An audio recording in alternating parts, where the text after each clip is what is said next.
नाम में एक बार फिर से आप सबका स्वागत है।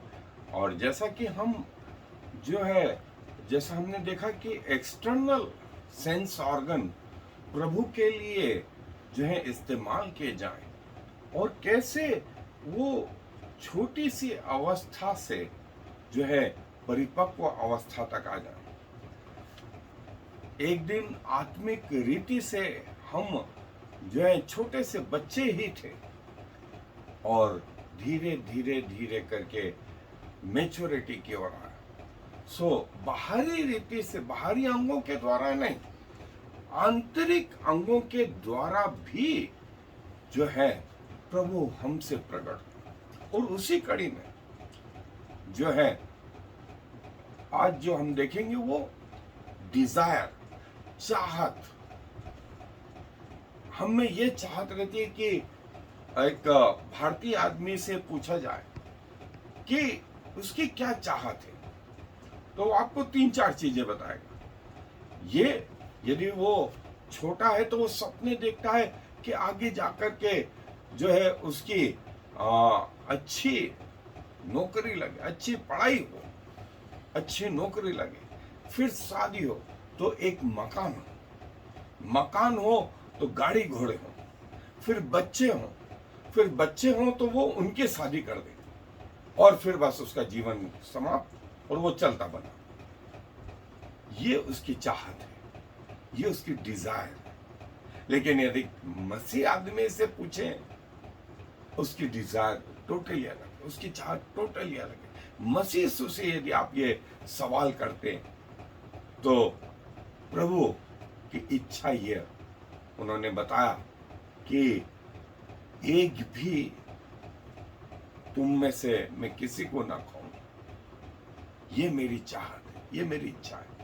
और पौलुस आगे जाकर के कुरिन्थ की कलीसिया में बोलता है कि मैं अपनी देह को वश में रखता हूं, अपनी आंख को वश में रखता हूं, अपने कान को वश में रखता हूं कि क्या सुनूं, अपनी आंख को कि क्या देखूं, अपनी नाक को कि क्या सूंघूं, अपने मुंह को कंट्रोल में करता हूं कि क्या बोलूं, अपने हाथों को कंट्रोल करता हूं, अपने पांव को कंट्रोल करता हूं। और अब वो दिमाग की ओर आ गया, इंटरनल ऑर्गन की ओर आ गया। जैसे बाहरी अंग है 5 सेंस ऑर्गन है, वैसे इंटरनल भी 5 सेंस ऑर्गन है। और मसीह में एक महत्वपूर्ण जो है हमारी इच्छाएं। सुलेमान बोलता है नरक और मनुष्य की इच्छाएं दोनों कभी नहीं बोलती बस, कभी नहीं बोलती इनफ, बस खत्म हो गया, अब नहीं। चाहत बढ़ती जाती है, बढ़ती ही जाती, बढ़ती ही जाती है। लेकिन पौलुस क्या बोलता है, मैं आपके लिए वो हिस्सा पढ़ रहा हूं, पहला कुरिन्थियों का 10वां अध्याय, पहला कुरिन्थियों का 10वां अध्याय। वो बोलता है उसके 9वां अध्याय उसकी 27वीं आयत में, पहला कुरिन्थियों 9वां अध्याय 27वीं आयत में वो बोलता है मैं अपनी देह को मारता कूटता और वश में लाता हूं, ऐसा ना हो कि औरों को प्रचार करके मैं आप ही किसी रीति से निकम्मा ठहरूं। मैं लोगों को कैसे बोलूं कि आप शराब मत पियो यदि मैं खुद पीता हूं? मैं कैसे लोगों को बोलूं आप सिगरेट मत पियो यदि मैं खुद पीता हूं? मैं कैसे बोलूं कि आप व्यभिचार मत करो और मैं खुद व्यभिचार में लिप्त हूं? मैं दूसरों को कैसे बोलूंगा कि लालच मत करो और मैं खुद उस पाप में फंसा पड़ा हुआ हूं? सो पौलुस इस चीज को आगे भी बोलता है। मसीह को भूख लगी है, लेकिन उन्होंने अपने मुंह पे कंट्रोल किया हुआ है। वे बोलते तो पत्थर रोटी बन जाते, लेकिन उन्होंने भूखा रहना पसंद किया। लेकिन शैतान की जो है आज्ञाओं को मानना पसंद नहीं। उनको प्यास लगी है, प्यास लगी है प्रभु को वो मार्ग का थका हुआ सोया है, नाव में सो रहा था, आंधी तूफानों के बीच में थका हुआ सो रहा था। अपने आप पे कंट्रोल किया, अपने ऊपर कंट्रोल करना प्रभु जानते हैं, और वह परिपक्वता हम में भी आए कि हम अपनी इच्छाओं को कंट्रोल कर सकें। किसी ने कहा ना बोलना सीखें, ना बोलने की आदत डालें, और इतनी गैप तो आपके जीवन में हो कि आप किसी भी, अपने जीवन साथी को भी, अपने बच्चों को भी, अपने माता पिता को भी, अपने लोगों को भी ना बोल सके, ना बोल सके। हर में हाँ हाँ हाँ नहीं, ना बोलना भी सीखे। और प्रभु जो है हमें चाहता है कि हम इस आंतरिक क्षेत्र में भी परिपक्व बने। सो आए मेरे साथ अध्ययन पे चलें। सो स्पिरिचुअल डिजायर्स, प्रभु यीशु मसीह ने ऐसा कहा, अपने मन को जो है वो प्रभु की ओर, स्वर्ग की ओर लगाओ। यदि स्वर्ग की बातों को सोचोगे तो पृथ्वी की बातों पर जो है इतना नहीं गिर जाओगे। और यहां करीब 10 वो बातें पौलुस बोलता है कि पृथ्वी पर आत्मिक बातों की ओर जो है अपने ध्यान को लगा। उसमें से पहली बात वो बोलता है, पहला कुरिन्थियों 12वां अध्याय 7वें आयत में, कि परमेश्वर की स्वयं की इच्छा ये कि आत्मा के फल तुम में लगे, और प्रत्येक विश्वासी में ये इच्छा हो कि प्रभु के फल उसमें लगे। और सबसे बड़ा फल जो है प्रभु का प्रेम, प्रभु का प्रेम दूसरे आत्मिक फलों से बढ़ करके प्रभु का प्रेम हम में प्रकट। हालांकि हीलिंग, भविष्यवाणी, अन्य अन्य भाषाएं बोलना ये अपनी जगह है, लेकिन इन सबसे बड़ा प्रेम है। और आपकी इच्छाएं जो है वो आत्मिक इच्छाएं इसीलिए हो ताकि आप शैतान पर जो जय प्राप्त कर सके, शैतान पे जय प्राप्त कर सके। और ये कि आप आत्माओं को परख सके, आत्माओं को परख सके, और हर वो अच्छी चीज जो प्रभु आपको बताता है उसको थाम ले। हर एक आत्मा की प्रतीति न करें, लेकिन उन्हें परखें कि वे प्रभु की ओर से हैं या नहीं। ऐसा करके आप अपना जीवन बचाएंगे, और न सिर्फ अपना जीवन, अपने परिवार का जीवन, अपने लोगों का जीवन। और इसीलिए जो है उन आत्मिक वरदानों का गलत उपयोग ना हो, और तोड़ मरोड़ करके उसको सही ठहराने की जो है इच्छा ना हो। और प्रभु का वचन बोलता है कि हम उन आत्मिक वरदानों की ओर जो है इच्छा रखें, क्योंकि प्रभु ये चाहता है, प्रभु ये चाहता है कि उसके लोग आत्मा के वरदानों से भरे हुए हो। और ये कि आत्मा के जो वरदान है वो अनुशासन में, डिसिप्लिन में, और जो है आत्मा के वरदान जो है उस व्यक्ति के जीवन को बनाए, ऊपर आगे बढ़ाए, उसको मैच्योरिटी की ओर बढ़ाए और उसके द्वारा जो है परमेश्वर की महिमा हो और कलीसिया की उन्नति हो। ऐसे व्यक्ति कलीसिया में परमेश्वर के लिए घमंड का कारण हो। हम वो सब बनने की कोशिश करें कि हम परमेश्वर के सामने उसके राज्य में घमंड का कारण हो, जैसे हमारा प्रभु यीशु मसीह, जैसे हमारा प्रभु यीशु मसीह।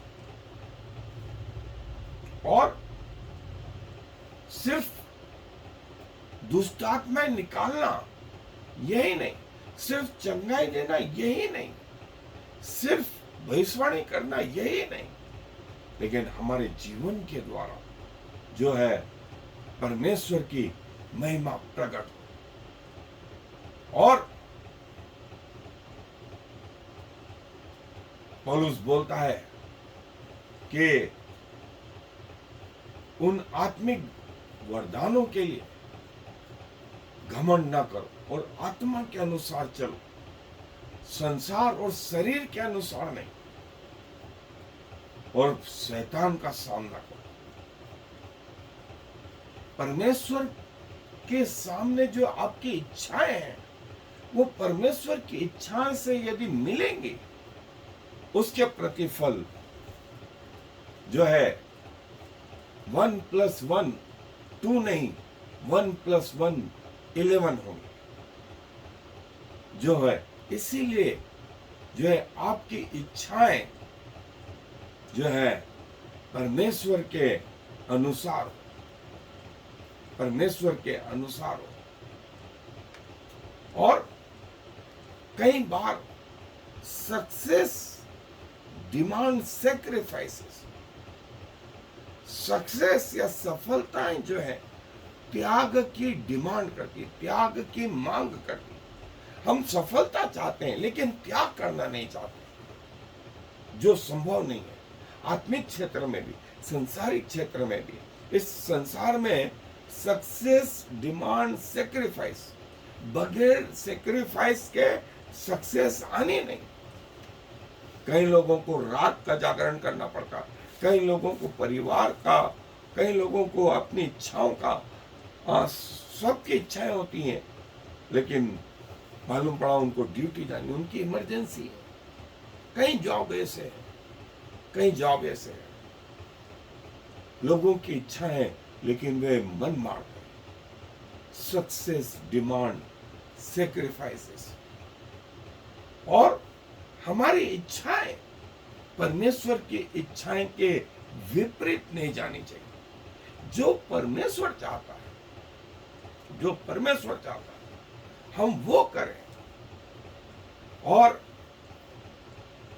जब पौलुस ने कहा कि तुम आखिरी बार मेरा मुंह देखोगे, देख रहे हो, तो लोग रोने लगे। तो पौलुस का दिल भी दुखित हुआ, तो बोले तुम्हारे रोने के कारण से मेरा हृदय पिघला जाता। क्या तुम नहीं चाहते कि मैं प्रभु की गवाही दूं? यदि मुझे मरना भी पड़े तो भी मैं खुश हूं, तो भी मैं खुश हूं।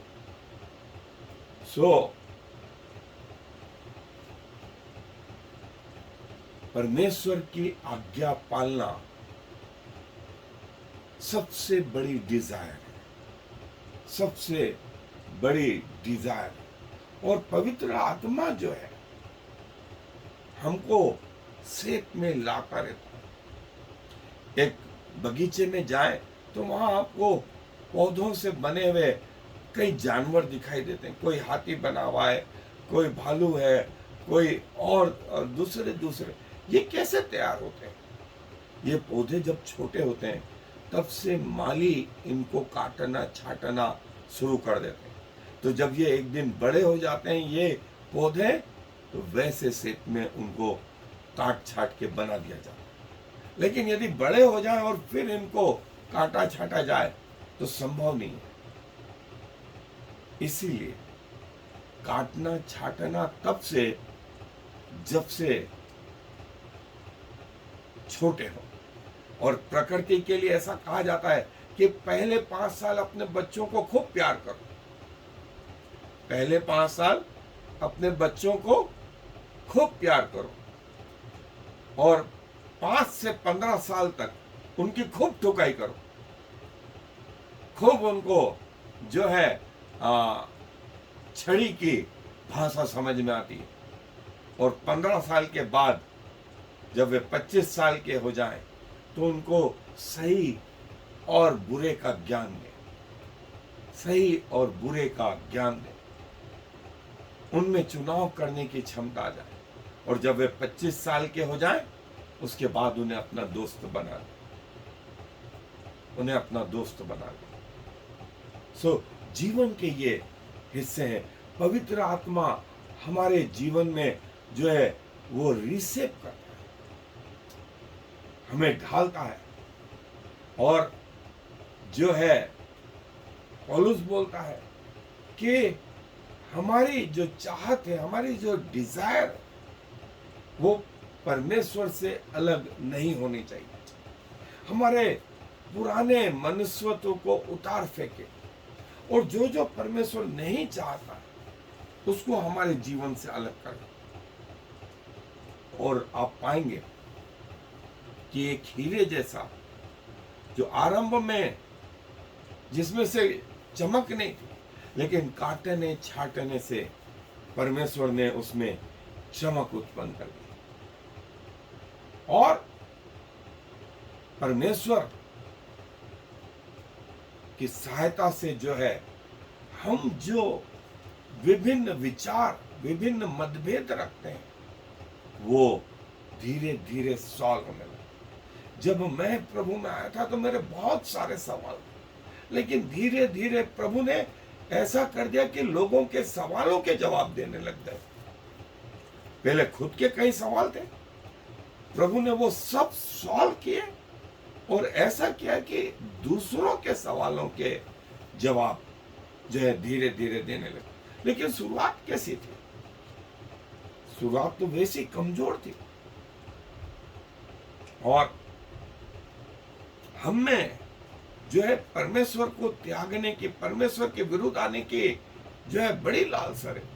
यदि परमेश्वर ने हमें बोला कि ऐसा नहीं करना, हमें बड़ा कठिन लगता है कि नहीं करना ऐसा, हम तो करेंगे, हम तो करेंगे। और ये गुण जो है वो शैतानी गुण है, इसको डायबोलस बोलते हैं। जो परमेश्वर बोले उसके विपरीत, उसके विपरीत। और अनकंट्रोल डिजायर जो है वो वास्तव में पाप की ओर धकेलती है, पाप की ओर धकेलती है। एक आदमी एक दिन में मर्डर या हत्यारा नहीं हो जाता। इसकी शुरुआत जो है एक छोटे से टुकड़े से, पेंसिल का टुकड़ा, रबड़ का टुकड़ा, कॉपी फाड़ देना और ये करना, यहाँ से शुरुआत होती है। जब वो घर पर पेंसिल लेकर के आता है, रबड़ लेके आता है, कोई कुछ नहीं बोलता, तो उसकी थोड़ी सी और मांग बढ़ती। फिर वो किसी के कंपास को लेके आ जाता है, किसी की किताब को लेके आ जाता है। फिर वो छोटे से कहीं सिक्के दिख जाता है, उनको चोरी करता है। कई बार वो झूठ बोलने लगता है, और धीरे धीरे धीरे करके वो एक दिन जो है क्रिमिनल बन जाता है। शुरुआत कहाँ से हुई थी? शुरुआत वो क्या एक दिन में क्रिमिनल बन गया? नहीं, इसकी शुरुआत बहुत पहले हुई थी, बहुत पहले हुई थी।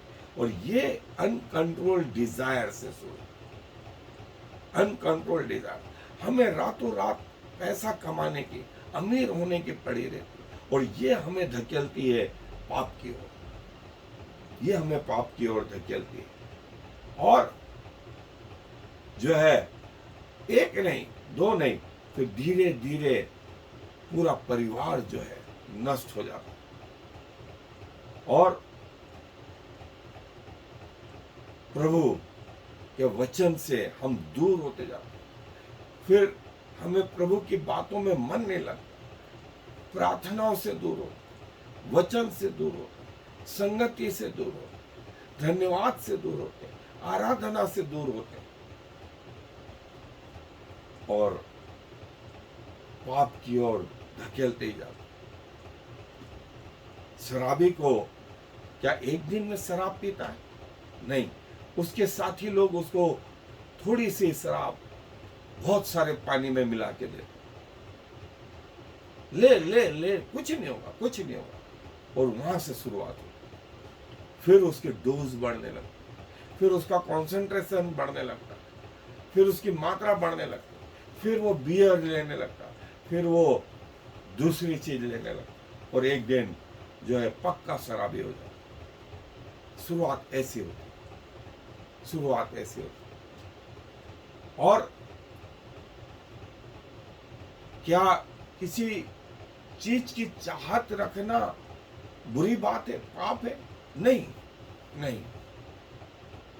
संसार की सब वस्तुएं आपकी हैं, स्वर्ग की सब वस्तुएं आपकी हैं। इसीलिए प्रभु यीशु मसीह ने कहा, जहां तुम्हारा धन है वहां तुम्हारा मन लगा रहे। यदि आपके पास पृथ्वी का धन है, आप बार बार आपकी आंखें, आपके विचार वहीं जाते रहेंगे। अरे कहीं ये तो नहीं हो गया, अरे कहीं ये तो नहीं हो गया, अरे कहीं ये तो नहीं हो गया। सो प्रभु बोलता है कि जो है आपकी जो है चाहत बड़ा इंपॉर्टेंट रोल अदा करती है आपके आत्मिक जीवन में। यदि आपने ना बोलना सीख लिया, आप बहुत सारे अपराधों से बचे रहेंगे, आप बहुत सारे अपराधों से बचे रहेंगे। इसीलिए भजन की शुरुआत पहले भजन में कहा, धन्य है वे जिनके मार्ग यहोवा की ओर से ठहराए गए, और जो है वे प्रभु के मार्गों में चलते हैं। वे दुष्टों की युक्ति पर नहीं चलते, न पापियों के मार्ग में खड़े होते, और न ठट्ठा करने वाले की मंडली में बैठते, परंतु तो यहोवा की व्यवस्था से प्रसन्न रहते और उसकी व्यवस्था पर रात दिन ध्यान लगाते रहते। शुरुआत कहां से हुई थी? ठट्ठा करने वालों से। शुरुआत कहां से हुई थी? मार्ग में खड़े रहने से। शुरुआत कहां से हुई थी? दुष्टों की युक्तियों पर चलने से। सो प्रभु चाहता है कि हम शैतान का सामना करें, तो शैतान जो है भागेगा, शैतान जो है भागेगा। और परमेश्वर की सहायता से जो है हम ये सब कर सकते हैं, सब कर सकते हैं। परमेश्वर खुद चाहता है कि वो आपको दे, और प्रभु जो है अपने लोगों को ये बताना चाहता है, इच्छाएं रखना बुरी बात नहीं, इच्छाएं होना बुरी बात नहीं, लेकिन इच्छाओं का प्रकार डिसाइड करता है कि आप किस डायरेक्शन में। आपकी इच्छाएं तो हैं चौड़ा मार्ग चुनने की, लेकिन यदि आप कठिनाइयों वाला मार्ग चुनते, दोनों के अंत आगे जाके मालूम पड़ते, आगे जाके मालूम पड़ता। और बहुत सारी बातें जो हैं प्रभु के वचन में, शारीरिक इच्छाओं के लिए, आत्मिक इच्छाओं के लिए, संसारिक इच्छाओं के लिए जो है इनको कंट्रोल में करें। जैसा पौलुस बोलता है कि मैं अपने देह को मारता कूटता हूं, उसको वश में रखता हूं। कहीं ऐसा ना हो कि दूसरों को प्रचार करूं और खुद अयोग्य प्रमाणित, खुद अयोग्य प्रमाणित। और परमेश्वर के सामने ये कि मैं तेरे वचन के अनुसार अपना हृदय लगाता हूं, मैं उसके अनुसार जी सकूं।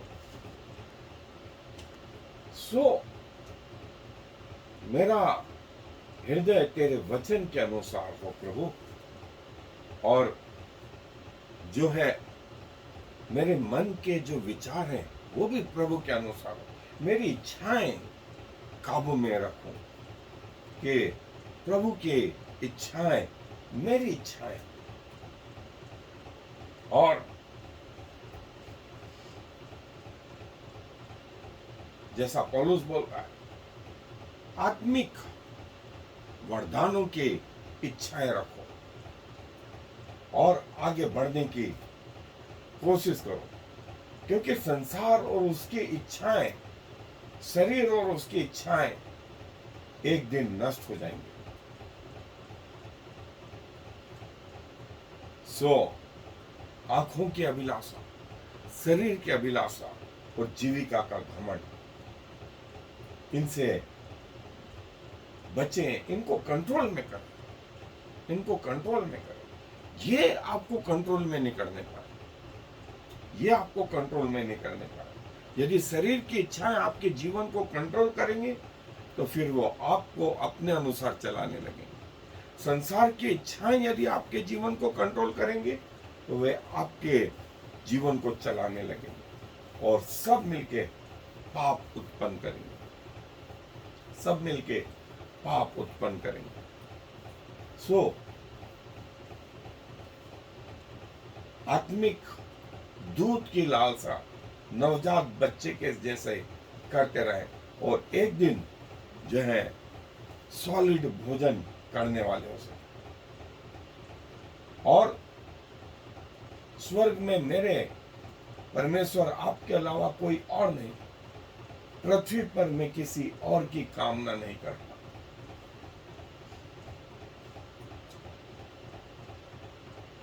इच्छाएं रखें आत्मिक बातों की, न कि शरीर की बातों। और शरीर के काम प्रकट है, शरीर के काम प्रकट है, और इच्छाएं जो है अंदरूनी पाठ है।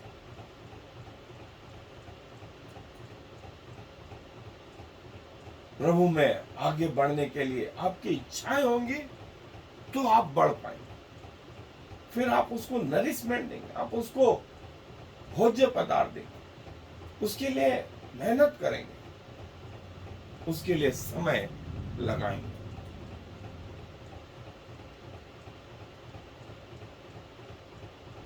और प्रभु के प्रति यदि आप में इच्छाएं हैं तो प्रभु ऐसा करेंगे। लेकिन यदि इच्छाएं ही नहीं है तो हम बहुत जल्दी कहीं ना कहीं गिरेंगे, कहीं ना कहीं गिरेंगे। प्रभु की इच्छा है कि आप में निवास करें और आपकी इच्छाएं हैं कि नहीं कि प्रभु में आगे बढ़े। सो ये इंटरनल पार्ट जो है बड़ा महत्वपूर्ण है। हम इच्छाएं तो करते हैं लेकिन उसके अनुसार कार्य नहीं करते, उसके अनुसार कार्य नहीं करते। सो प्रभु चाहता है कि हम जो है प्रभु की इच्छा के अनुसार, प्रभु की इच्छा हमारी इच्छा, प्रभु की इच्छा हमारी इच्छा, और हम जो है प्रभु में आगे बढ़ते जाए। जैसे प्रभु ने हमारे पुराने पापों को, हमारे वर्तमान के पापों और हमारे भविष्य के पापों को जो है माफ करने के लिए कहा। Death in the pot. यदि आप में आगे बढ़ने की इच्छा नहीं है तो आप उस कुंड में ही मर जाएंगे, और यदि इच्छा है तो आप आगे बढ़ते जाएंगे। सो आए धन्यवाद देते हैं कि आप हमारे अंदर जो है इच्छाएं उत्पन्न करते हैं। और भजनकार जैसा कहता है, मेरे मन का सोच और हृदय के विचार हे प्रभु तुझे ग्रहण योग्य। मेरे विचारों में भी प्रभु जो है आप पाए जाएं, मेरे सोच में भी प्रभु आप पाए जाएं। हम अपनी इच्छाएं आपके क्रूस के नजदीक ला करके केंद्रित करते हैं, और प्रभु संसार की नहीं वरन आत्मा की, स्वर्ग की, अनंत जीवन की और निगाहें लगाते हैं, ताकि इस पृथ्वी के जीवन में आपके प्रति विश्वास योग्यता का जीवन जी सके। धन्यवाद प्रभु, जब आप पृथ्वी पर थे आपने बहुत सारी चीजों को जो है कंट्रोल किया। स्वर्ग छोड़ करके जो पृथ्वी पर आपका जीवन शुरू हुआ तो वो उत्थान के दिन तक वो सेक्रीफाइस और सेक्रीफाइस के रूप में रहा। हम धन्यवाद देते हैं प्रभु कि वो सारी चीजें आपने हम जैसे लोगों के लिए त्याग करके इसलिए करी कि हम जीवन पाए। हम भी अपने आप को प्रभु आपको समर्पित करते हुए इस विनती को प्रभु यीशु मसीह के नाम से मांग लेते हैं, आमीन। और फिर Shema Yisrael Yahweh Eloheinu Yahweh Echad. Hear, O Israel, the Lord is our God, the Lord alone.